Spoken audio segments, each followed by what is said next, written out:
Good afternoon. I'm very pleased to be here today with my colleagues to the EW GPRC5D conference. It's the second edition. We're spending 2 days here in New York to discuss about new evidence and how we can improve our use of these very effective drugs targeting GPRC5D. So maybe we can start with you introduce yourself, guys. I'm Francesco Maura from Memorial Sloan Kettering. I'm Carlyn Tan. I'm also at Memorial Sloan Kettering. Hi, I'm Andrew Yee from Mass General Brigham Cancer Institute. Josh Richter from Mount Sinai Hospital. All right, so maybe we can start with Carlyn, like a little bit of a summary of where are we with the GPRC5D, in particular after the clinical trial. What are, the real life confirming the efficacy, or is worse, or maybe better? So there have been multiple large real-world studies. Most of them are still pretty short median follow-up time. And so the response rates are pretty comparable to what we see with Monumental 1, between 60 to 70%, although the median PFS has been a little bit shorter, potentially due to the shorter follow-up time. Although these patients could be more frail in the real-world setting and have had multiple prior T-cell engaging therapies or T-cell redirecting therapies, as well as BCMA-targeted agents.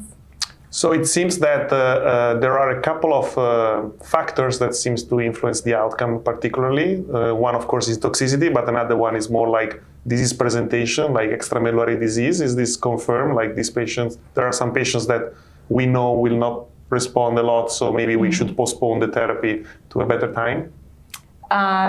Yes, or we could use combination treatments that are coming down the pike with the Talc data from Redirect 1.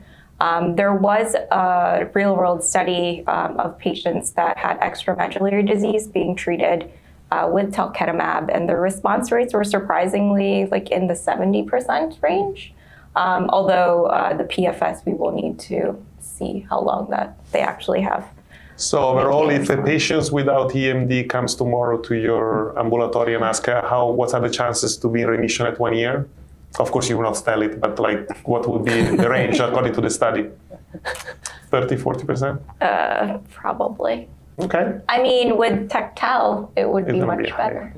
Yeah. So before we go to the new therapies and combination, one of the aspects that patients complain always about these medications, at least a fraction of them, is toxicity, in particular at the beginning where we didn't know that some strange toxicity would occur. So Joshua, I know you are an expert on that. So I was lucky enough to be at Mount Sinai when Ajay Chari was heading up Monumental 1, so we saw almost half of the patients accrued globally, so got a lot of experience. And really what we see is data that ultimately comes from Memorial and now Boston, so bringing everything together, from Eric Smith's data about where GPRC5D is expressed. And we see a fair amount of on-target off-tumor effects of the drug. Most notably, we know that GPRC5D, besides being expressed on malignant plasma cells, is expressed on keratinizing epithelium of the hands and feet, so getting a desquamating rash is pretty common and reminds me a lot of the Xeloda days when we used to use capecitabine. Well, again, as a hemalignancy doc, I never used capecitabine in the last decade, but I still remember being a fellow. You get this desquamating rash. We use a lot of emollients, lachydrin to help with that. We know that it's expressed in the oropharynx pretty extensively. So dysgeusia and dry mouth are really big issues. We really don't know the optimal way to manage this. I think with a lot of the toxicities for T-cell redirecting therapy, we're noticing that bringing down the numeric dose is not necessarily the answer, but extending out the interval dosing. And more recently, I think we've begun to understand, mostly from work being done outside of the bispecific world, but in the CAR-T world with Arlo-cel, the expression of GPRC5D in the olivary nucleus causing these cerebellar toxicities and ataxia. And I think the more we go back to some of our patients with Talquetamab, some of these toxicities can be really hard to tease out in multi-relapse patients. What's fatigue? What's dizziness? What's lightheadedness? What is drug-related? So I still think we're feeling our way through the weeds with some of the newer side effects. So for like patients that are watching, when we give them like all the instructions about, a lot of Aquaphor on the hands, all the mouthwash, like I think, in your experience, are these making a difference? And also after, when you start to do biweekly and then monthly, do you feel any improvements in these symptoms? Because we all, for patients that stay a long time, we can say the beginning is worse and then later it gets better. Yeah, so, I think prophylaxis is really important, or being upfront to this, an ounce of prevention is worth a pound of cure. So yeah, we tell them to have a lot of emollients on hand. Sour candies, things to help with saliva production, I think is really important. Vitamin E lotions for the nails, although I don't know that that helps all that much.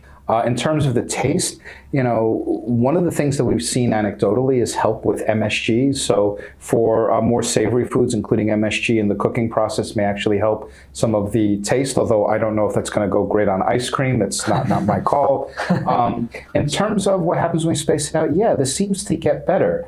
But again, it's a little hard to know if this is truly a biologic phenomenon or a bias, that the patients that have made it all the way to cycle 6 and cycle 12 had less of that initially. So it seems that we are learning a lot of things moving forward on early toxicity, how to handle them, and late toxicity, how to kind of manage. But it's also seems, at least to me, that we are not using this therapy at the best yet, because we still have to learn how to combine with other therapy or to move an early line. So maybe, Andrew, you can provide some overview on where the field is going. Right. So, with these drugs, I think the first order of business is to, get the drugs approved. And now that they're approved, we have more experience in using them, and how do we use them more effectively to improve patient outcomes. So just as a reminder, Talquetamab is approved for 4 prior lines of therapy. And the toxicity profile is there, but I think when you see these responses in patients who are really are some of our most challenging to treat patients, it's very gratifying. The patients are really really happy to have those responses. And I think now that we're getting to using them more, as Dr. Richter was saying, we have all these better strategies for managing the toxicities. But I think the key part when we partner with our patients is to be kind of laid all out there as to what to expect, so that when the change in taste happens, that they're ready to expect it and they're not surprised when that happens. So now that the drug has received accelerated approval, in myeloma therapy, there are very few things that we just do as just one drug. And I think everything, it's like going to a meal. You're not just going to have one item. You're going to have it paired with a certain wine or some other, certain different food items paired together. And so I think with these myeloma therapies, to think about what combines best with Talquetamab, or other drugs for that matter. So there are ongoing clinical trials looking at these different combinations, and the hope is that these can maximize response, give you more durable responses, and also allow more opportunities to space out the dosing so that you can help minimize these adverse events. So some of the combinations involve combinations with established drugs that are already in use. So for example, there's an ongoing clinical trial, Monumental-3, that's taking the combination of Talquetamab with